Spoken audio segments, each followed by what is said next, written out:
Tension അടിക്കാൻ പ്രത്യേകിച്ച് കാരണങ്ങളൊന്നും വേണ്ടല്ലോ. അല്ലെങ്കിലും പാവപ്പെട്ടവരെന്തെങ്കിലുമൊക്കെ ആഗ്രഹിച്ച് സ്വരുക്കുട്ടി വെക്കുമ്പോ ഒരു ഹോസ്പിറ്റൽ കേസ് വരും. എനിക്ക് ശീലായി. ആരെങ്കിലും ചോദിക്കാനും പറയാനും ഇല്ലെങ്കിൽ കാശ് പോകുന്ന വഴി കാണയില്ല. ചോദിക്കാനും പറയാനും ആളില്ലെന്ന് ആര് പറഞ്ഞു? ഉണ്ടോ? പിന്നില്ലാതെ. ഇതില് മാത്രമല്ല, എല്ലാറ്റിനും വഴക്ക് പറയാൻ, ശാസിക്കാൻ.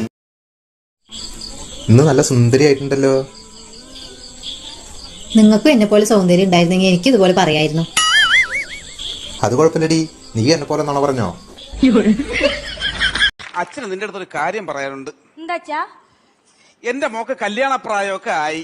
കല്യാണപ്രായം ആയിന്നാ? കഴിഞ്ഞ്. നന്ദിനി ഏത് ബ്യൂട്ടി പാർലറാ പോണേ? ബ്യൂട്ടി പാർലറിലോ? ഞാനോ? എനിക്ക് ആ സ്ഥലത്ത് പോണതന്നെ അലർജിയാ. പിന്നെ നമുക്കുള്ള ഈ സൗന്ദര്യമൊക്കെ